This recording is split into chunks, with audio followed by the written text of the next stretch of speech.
Good afternoon, everyone. I'm Dr. Nupur Aggarwal, Assistant Professor Burns and Plastic Surgery at AIMS Rajkot. I welcome you all to yet another podcast of NABI to discuss microstomia management today. We have with us our distinguished guest, Dr. Veena Singh, Additional Professor and HOD, Department of Burns and Plastic Surgery at AIMS Patna. She is also the Deputy Medical Superintendent of the hospital. She has been recognized for her outstanding contribution to burn education by our esteemed NABI Association. She is also director of the APSI endorsed course for postgraduate medical education and has been shaping the life of so many raw surgeons into trained plastic surgeons. She is not only a master of plastic surgery but also a trained specialist who is training critical thinking skills in various faculties, UGs, and PG students and promoting critical thinking in their approach. She's also author to the Clinical Guide for Plastic and Reconstructive Surgery published by Time in year 2024. We welcome you, ma'am, and we are pleased to have you on our podcast today. Thank you so much, Dr. Nupur, for a nice introduction and good afternoon. Good afternoon, ma'am.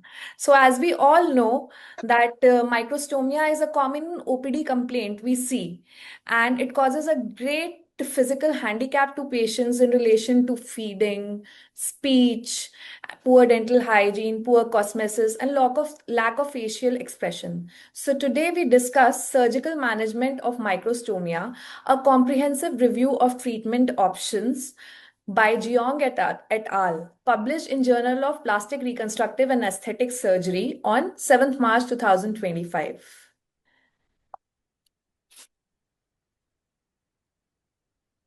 Causes of microstomia can be acquired, like scar contracture resulting from burns, flame or electrical, or physical trauma. Exposure to caustic agents or surgical procedure also lead to cicatricial microstomia. Congenital causes, most commonly systemic sclerosis, which is a kind of connective tissue disorders, has been seen to result in microstomia. Syndromes like Freeman-Sheldon syndrome also cause microstomia. Non-surgical options like splinting, pulse light therapy, hyaluronidase, and botulinum toxin injections have been reported in literature, however, have limited efficacy in moderate to severe microstomia. So, Dr. Nupur, here I want to add one point. Before we actually embark upon the surgical management, we must discuss that how do we make a diagnosis of the severity of microstomia. So, as you know that the normal vertical mouth opening is approximately 4 to 5 centimeter, like 40 to 50 millimeter. If it is somewhere between 25 to 40 millimeter, it is like a functional microstomia. And a very severe microstomia is when the vertical mouth opens less than 25 mm. So at least one who is planning a management, especially the surgical part, should be aware of how to make a diagnosis of the severity. And then accordingly, the treatment options are selected. Yes, ma'am. As you very rightly said, we need the article also defines further as mild, moderate, and severe microstomia. And ma'am has very well guided us with the quantitative measurement of this microstomia. That if it is beyond between 40 to 50 it's a functional microstomia, and then we have less than 25, and it is a severe microstomia, and then we need to go for higher options of reconstruction. This article also describes the various categories where it divides the management of microstomia with the help of grafts, local tissue transfer, or autologous free tissue transfer. And to further add the oral anatomy, it is little challenging in planning the reconstruction options for microstomia because of the vermilion border, the complex sphincter anatomy of orbicularis oris, and absence of any skeletal support. So this article today we are reviewing will help us know about the clinical context of these treatment options, and facilitate a decision making. Non-surgical treatments or surgical treatments addressing oral aperture not related to microstomia were excluded from this article review. In June 2024, search on Medlin, Embase, Scopus, and Web of Science was done by the authors.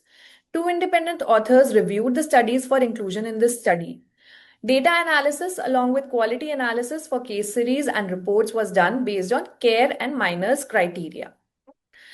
Ma'am, anything you will like to add on the methodology of this case review they have done? So here I would have rather liked to know that what are were their inclusion criteria.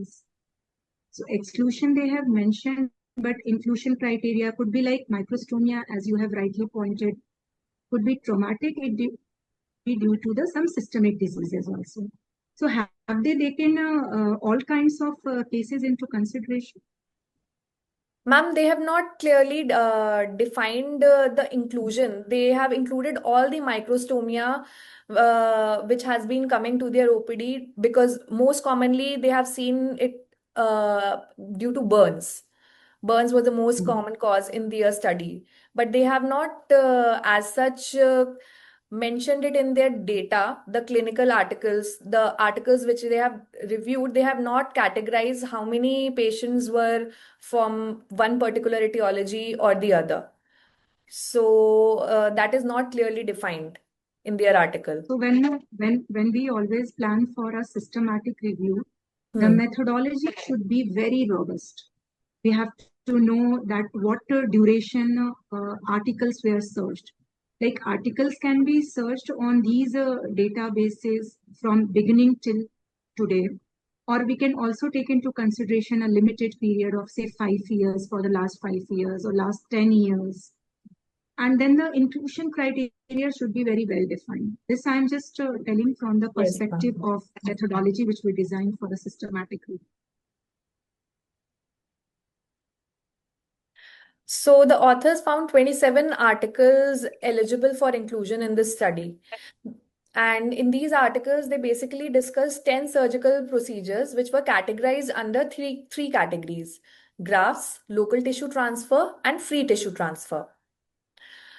So as we can So, see, yes. Yes, please continue. so skin grafts has been shown to be a good option for management of mild microstomia and of cases of minimal scar release, where cases minimal scar release is required. It is a very simple technique, effective for mucosal and cutaneous lesions. However, chances of recontracture is common with skin graft and potential aesthetic compromise is there. Composite grafts has also been described for isolated commissural scarring.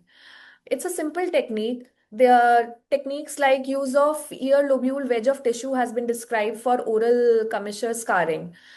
But the disadvantages described are as local mucosal replacement is not there, cannot significantly widen the commissure. There is a poor tissue mismatch, and there is risk of failure due to inadequate vascularization. So, ma'am, with your experience, we will like to know how effective are grafts in managing mild microstomia or superficial scarring? And what is the scope of cosmetic composite grafts in the current scenario? So, before embarking upon the option of graph for microstomia, I just wanted to know if the authors have commented anything about the principles of microstomia surgery. In the So, for like, yes, Ma'am, in the you have discussion, they mentioned broadly that we need to know about the degree of the microstomia and the extent of involvement of the tissue, whether it is just superficial, mucosal, involvement of skin, soft tissue, and muscle, or through and through involvement is there. They also mention about the need for assessment of the surrounding tissue and the vascularity of the tissue for local mobilization. But any specific per se criteria yes, like you described for grades of microstomia have not these been described. these what you have said, you have just mentioned, which is mentioned in the discussion part. they will be the guiding factors for choosing the type of surgery for microstomia correction. But what I was interested in discussing was that the principles, what should be the goal of a microstomia correction? So as you know that a good oral reef sphincter should be recreated, then the positioning of the lower lip has to be achieved. We have to think not only from the functional point of view, but also from the aesthetic point of view, because microstomia is on face, and often these patients they find difficulty in integrating into the society. Yes, ma'am. So apart from achieving the functional release, we also have to take into consideration the aesthetics. So that I wanted to discuss. So this should be a very good thing if authors would have just mentioned for academic purpose only that what are the goals and the purpose of microstomia. This they In, have mentioned as drawbacks. We will come later to the discussion part. And now we move to the next mode of management, which is the local mucosal flaps. but So, coming back to your question for question, the graphs. yes, yes. So, graphs, in my practical experience, we have never used graphs for microstomia because most of the burns which lead to microstomia are usually severe in nature and they are deep burns, and so the contractures are also severe. So, it is always the flap which is needed in most of these patients for a long term. Mild microstomia, if not due to burns but due to some other systemic diseases, like you said, systemic sclerosis, if it is case of mild kind of microstomia where only we see that there is a functional opening, but it is less than the normal. There we can plan, but not in cases of burns. In burns, we should always target for flaps as far as possible. So graphs is not as per discussion with ma'am, as we get to know that according to clinical experience and hands-on, graphs is the go-to-go technique for microstomia management. Usually the commonly seen cases in our scenario are secondary to burns, and they have little deep scarring, which usually needs mucosal flaps or some kind of robust flap for a effective microstomia release. So now we will be discussing the options of local mucosal flaps which we have, and how we can use them. VY advancement flaps, rhomboid flaps, trapeze flaps, asterix flaps, double opposing Z plasty, pedicled nasolabial flaps. These are the options we have in this category. So now we are going to discuss the YV advancement flaps. As we can see, these are indicated in localized pericommissural scarring. We have to excise a wedge of the scar tissue skin over the commissure area and the pericommissural skin and expose the orbicularis oris muscle. The orbicularis oris muscle is incised, and the mobilized upper and lower pedicles of the orbicularis oris are lateralized and sutured laterally to the subdermal tissue. The mucosal flaps, which are there superiorly, laterally, and inferiorly, are advanced and mobilized to, to restore the mucosa of the lips. So, these a commissure is a three-dimensional structure, as we all know. It has got three layers also, and it has a complex three-dimensional anatomy. So this VY advancement is done in three layers. And let me discuss with you that Diffenbach was the first person who described these VY advancement, YV advancement flaps for the management of microstomia long back in some 1840s. So this is the oldest procedure which has been described for microstomia in the history. And as you and I both will agree that this is the most commonly performed procedure. Yes, ma'am. Even I have also used YV advancement the most for release of microstomia. Very rightly said. It's a very simple technique. The limitations of this technique includes there is a need for transaction of orbicularis oris muscle and there is risk of flap tip tension and necrosis. Unsuitable for severe cutaneous scarring. And there is risk of microstomia reformation. Then we have rhomboid As flap. we have understood in the the YV advancement is that the flap should be while insetting the flap, it should be tension free. Like in the principles of plastic surgery, wherever we do the inset, there should not be any tension while advancing the flap. Otherwise, see that tip necrosis, which authors have mentioned, is the most common. And then we see that there is not exact recurrence, but yes, there is some amount of re-microstomia developing, especially at the commissure. That we need to take care. As ma'am very rightly said, Yes. the tension at the tip needs to be taken care of, and that is the most vital part.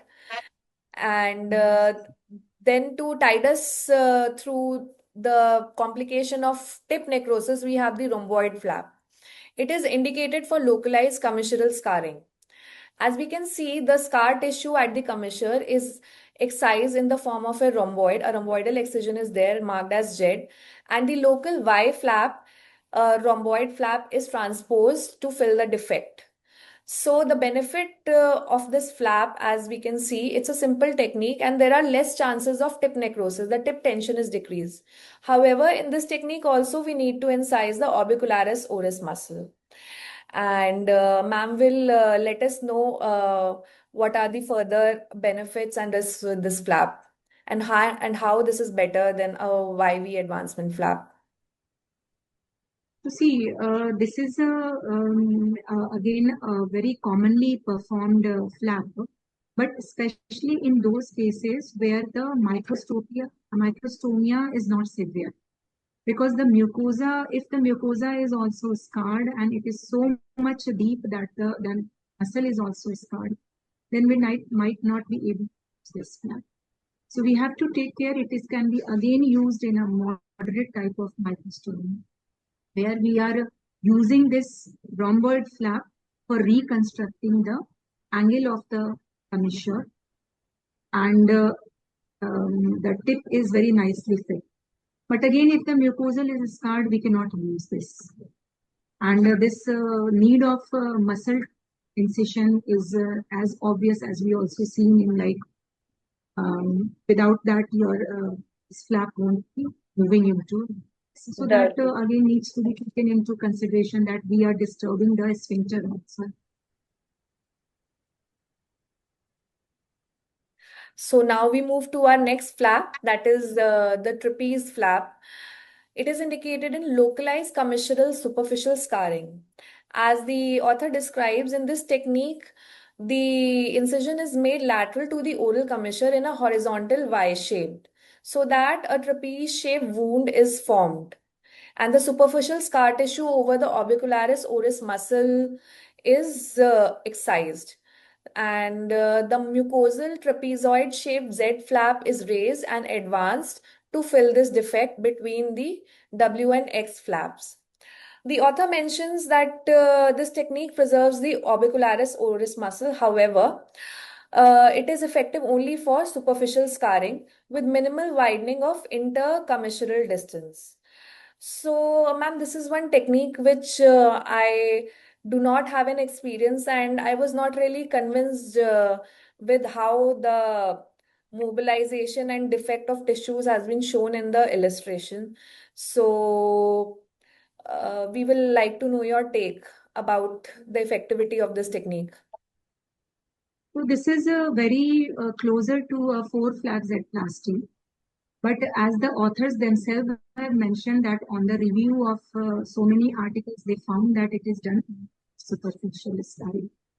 So if the skin is deeply scarred, these flaps won't be to the place where they are supposed to be. And that is again its greatest disadvantage of this flap. And if the flaps are not planned well, then they might compromise the vascularity also.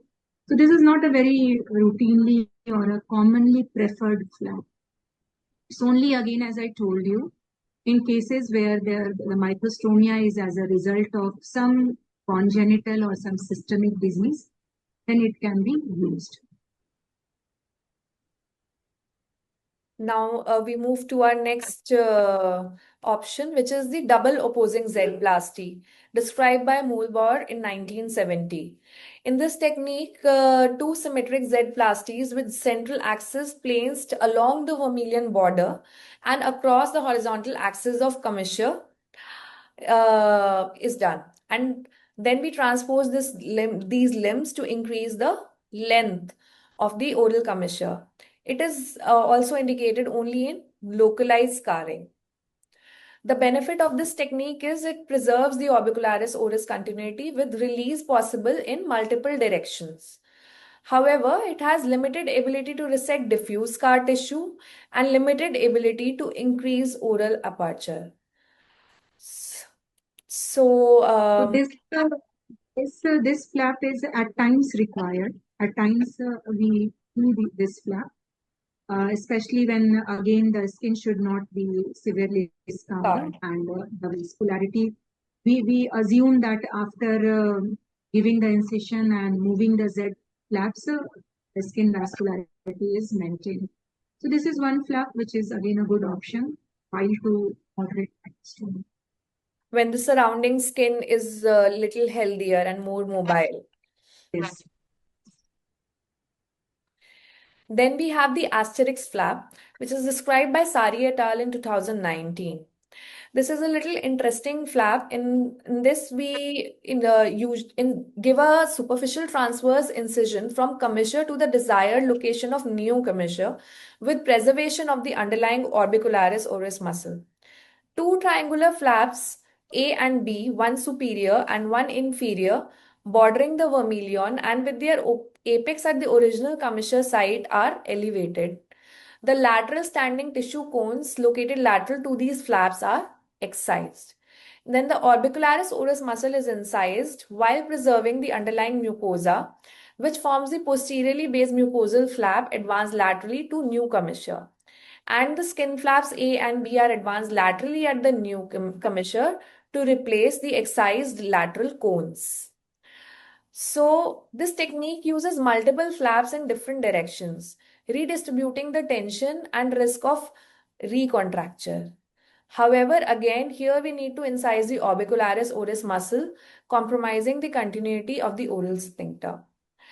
So, ma'am, in cases of microstomia with severe scarring, where this technique effectively seems to utilize the multiple flaps for effective release of the oral commissure and release of the microstomia, how do you feel will be the viability of so many flaps? Like they have planned around three flaps and they have excised two cones. How mobile will be the tissue and what will be the potential for mobilization? Like the flap planning is interesting, but what is your take on the application of this flap? So as you see that there are multiple flaps, so multiple incisions. And authors themselves have penned it down that the articles, they found that there is chances of recontracture. So rather than the viability of the flap, I am more concerned about the recurrence of microstomia. So that is one thing which we have to take in consideration while doing surgical management of microscopy. That it should be limited incisions because all scars are bound to contract. So simple flaps with less number of incisions in the directions in which it will not compromise the vascularity of the flaps and also maintains the continuity of the orbicularis oris. These are the preferred. So asterisk flap again, this might have been used by one author or something like that, as I could not see out of those 29 articles, how many articles actually mentioned this asterisk flap. So it would have been really good if the authors would have mentioned that how many people have actually used it. So if it is once, it is not a common. Then the authors have described a pedicled nasolabial flap, primarily described by Makiguchi et al. In 2014. Scarred commissure is excised in a trapezoid manner with wider base position at the medial border of oral angle, and a subcutaneous tunnel is made from orbicularis oris muscle to the base of the inferiorly based nasolabial flap. As we can see in this diagram, in the planned nasolabial flap, the distal X and Z part are deepithelialized. The flap is raised and tunneled through the tunnel we have created. And it is hung like a sling around the orbicularis. And the Z deepithelized part is sutured subcutaneously, subdermally in the tunnel. So, this flap is beneficial by providing adequate mouth opening following adequate scar excision along with preservation of the orbicularis oris muscle. However, there is limited role in patients of microstomia requiring significant increase in intercommissural distance, which may create excessive tension on orbicularis oris muscle.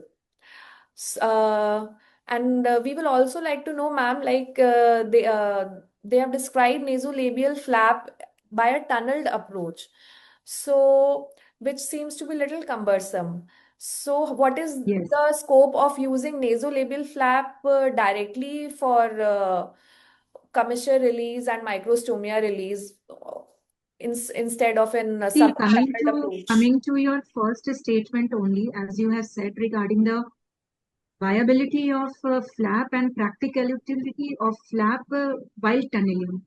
As we know, when microstomia is there, most of our cases are post-one, and we'll see a diffuse kind of scarring. So making a tunnel and then passing the flap in a tunnel which is anticipated to be tight, so that may lead to compromise flap viability. So what commonly we practice is that keep a inferiorly based pedicle nasolabial flap, and you can use it as an interpolation flap and do a division and insetting after 2 weeks or 3 weeks, whatever seems suitable. So that is a more practical option, especially in post-Burns microstomies. Since the authors have included all sorts of patients, so their experience in the non-Burns microstomia would have been a different kind of thing than the post-Burn microstomia. Very rightly said, ma'am. And then we have the management option for severe microstomia, which is autologous free tissue transfer. So, soft tissue reconstruction depends on the size of defect and the structures involved, like skin, muscle, or mucosa in such cases. Radial free forearm flap, two-staged, has been described for unilateral microstomia, and windowed deep inferior epigastric perforator flap has been described for bilateral microstomia with severely scarred lower lip and face. Several flap for lip reconstruction like ALT, skip flap, and innervated muscle flaps like gracilis and LD has also been described. So, ma'am, we will like to know what is your experience of using autologous free flaps for severe microstomia management. Personally, So I have. see, mainly, yes, I'll tell you. There are two things. One is microstomia and one is deficiency of lip tissues.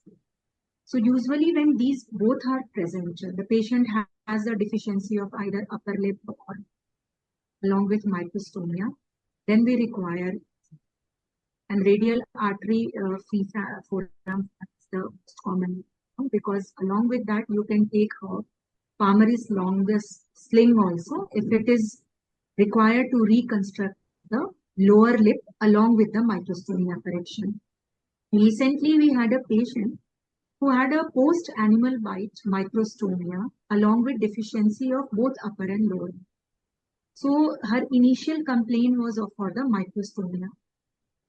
And since that patient was a small child, I think 3 or 4 years old, so somewhere we were reluctant to use a free flap. And the authors have not mentioned regarding the use of regional flaps. So we used a deltopectoral flap for this patient. We released the microstomia and the flap was inserted deep into the mucosal area, formed the commissure, and then the outside skin, reconstructing the entire lower lip. So these flaps can also be used once in a while. Just have to see that if there is concomitant lip tissue deficiency also, then these free flaps are very nice, very nicely done. Otherwise, there are local flaps like you can, as I told you, one is deltopectoral flap can be used. Then sometimes buccal myomucosal flap can also be used to reconstruct. But for that, again, the skin should be slightly less scarred.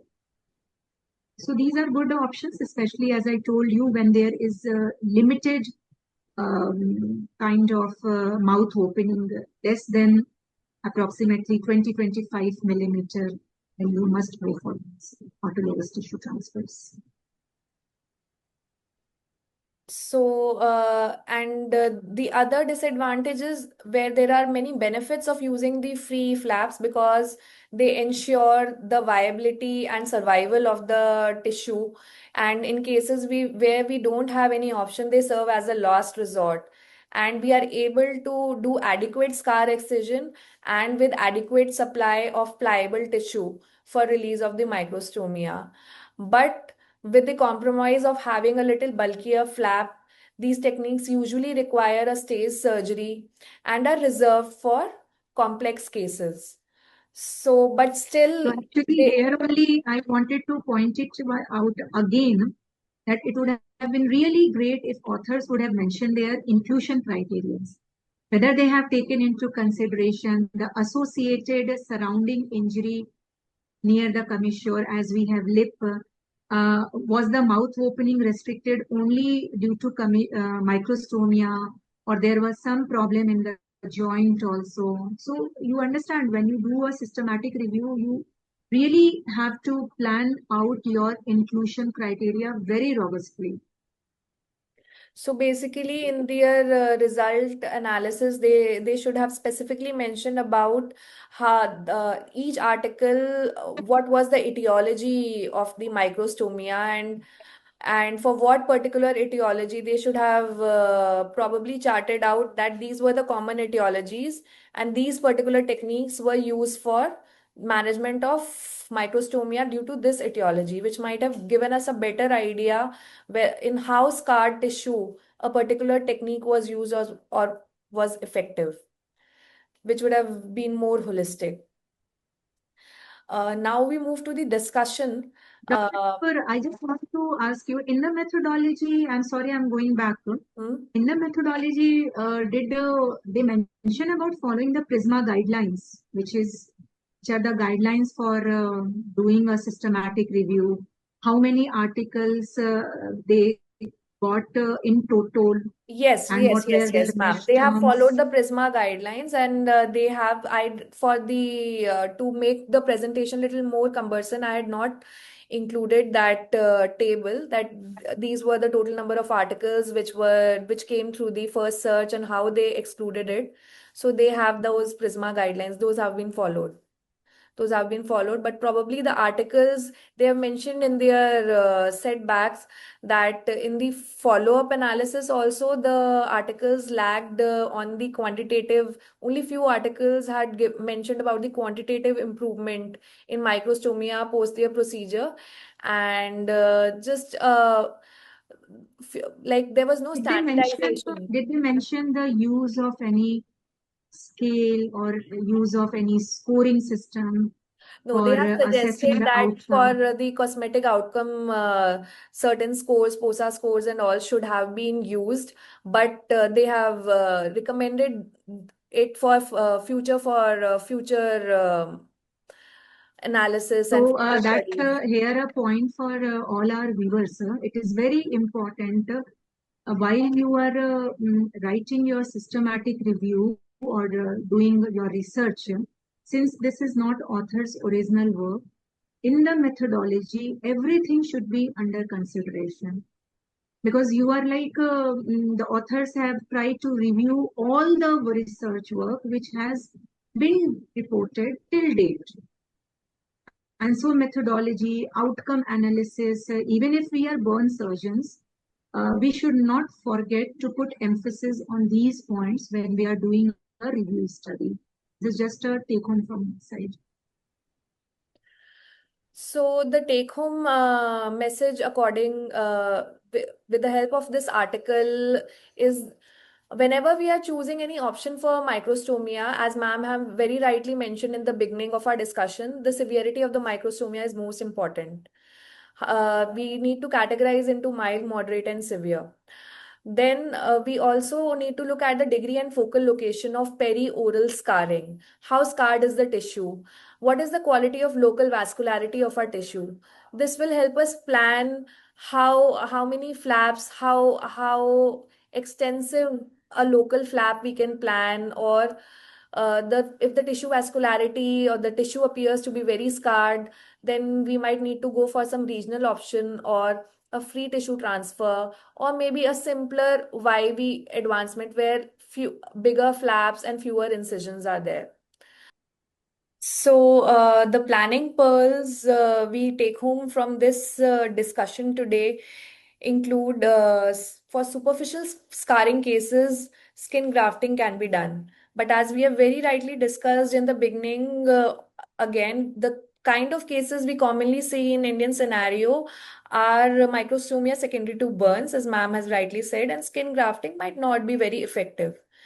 Then we have cases of diffuse fibrosis, which can be managed well with local flaps. The author further categorizes that cases of intraoral pathology, secondary to caustic ingestion, can be managed with mucosa-based flaps like YV flaps, rhomboid flaps. Then we have external thermal burns and cutaneous cancer resection cases where cutaneous local flaps will be effective. For release of microstomia involving specific structures like orbicularis, vermilion, and commissure, specialized local flap techniques can be useful. And yes, again, for severe microstomia cases, having severe scarring with loss of tissue and less loss of viable tissue, autologous free flap reconstruction based on principles of lip reconstruction can be done. Ma'am, we will further like to know from you a clinical and practical approach for management of microstomia and the kind of flaps we can use on day-to-day basis. Here, I would like to share with the viewers that microstomia also follows the principles of any other plastic surgery. You calculate what is the defect and you know what has to be done. So, like I have already mentioned that for the microstomia which have been there due to burns, skin grafting is no option, as we saw that microstomia correction requires mucosa, muscle, and skin. So all these tissues needs to be replaced. Apart from these reconstructive pointers to be kept in mind, we also have to think that for patient, it is not only the reconstruction it is important. The functionality and the social integration are very, very important for his or her psychology. So if you see that the commissure or the adequate mouth opening is not only required for routine oral talks, but it is also required for speech. It is required for expressions. It is required for restoration of self-esteem, and finally the social interaction. So we always have to think any reconstructive procedure from this perspective. But I would like to congratulate the authors that they have taken up this topic for a systematic review, as they have mentioned that this is a first time such review on microstomia has been done. And on searching the literature, I could not also find any systematic review, such a comprehensive one.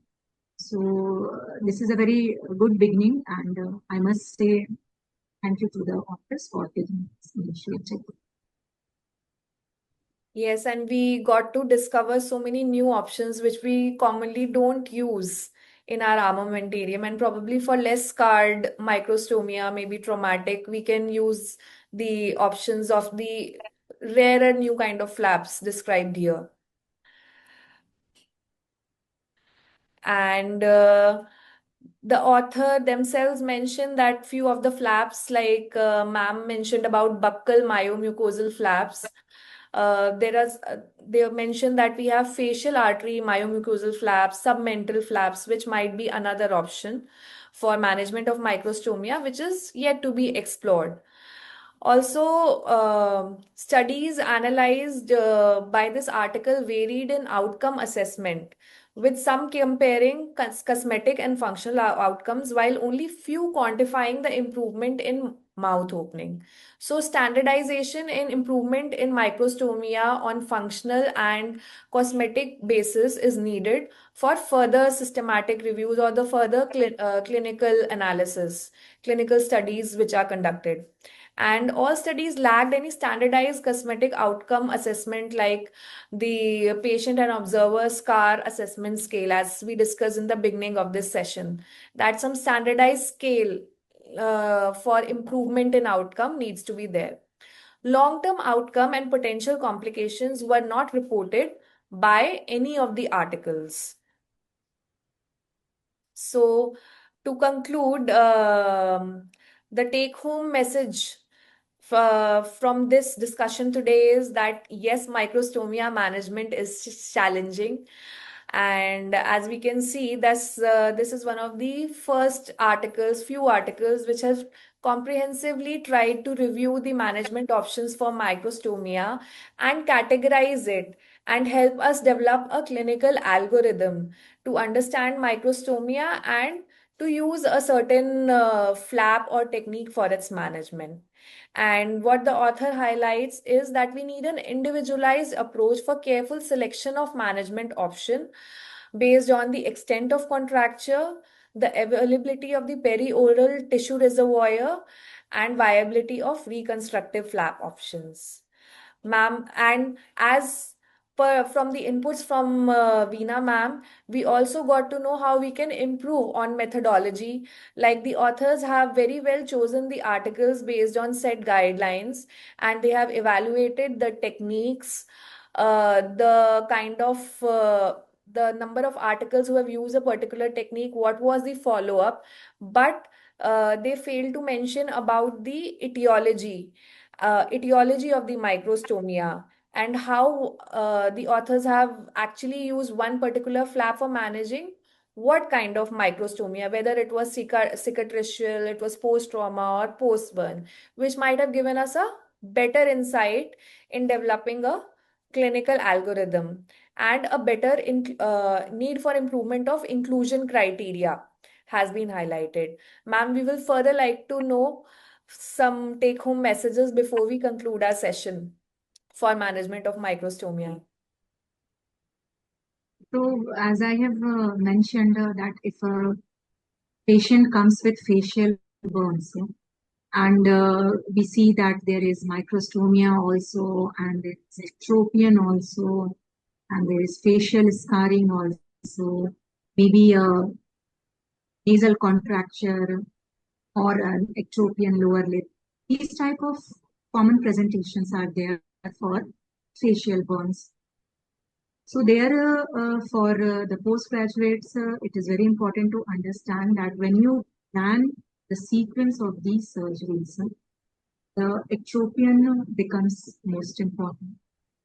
And the management of microstomia should be done simultaneously. So that for your further surgeries, you get a adequate mouth open and your anesthetist is happy with you, that they do not have to struggle every time for their intubation, oral intubation. So that is one thing which I wanted to. And the second thing is that we have seen that grading of microstomia is very important. See, plastic surgery is like a maths. Point out the problems, you will get to know the solutions. So careful pre-operative planning, examination part is important. What issues are involved in development of milestone, what tissues are available, as authors have also made. This is very important. And again, the authors themselves have pointed out that a long-term study is required. So any outcome of any systematic review is also on the study methodology, is that it gives an insight about where the loopholes are in the literature. And there it can be worked out by doing a very long duration, prospective, a non-randomized kind of study to see what is the impact of that flap on the reconstructive outcome and on the patient psychological outcome, patient social rehabilitation. So all these things have already been mentioned in their strength and limitation. So I think this is a very good article, a good topic which you have selected for the discussion, as it gives insight not only for the residents in training, but also the young burn surgeons who are getting to see these patients in their OPD. So thank you for taking up this topic. Thank you so much, Veena ma'am, for an enlightening session and on microstomia management and giving new insight and new perspective and to the management of such kind of cases, which we commonly see and manage and sometimes definitely struggle because these are difficult cases.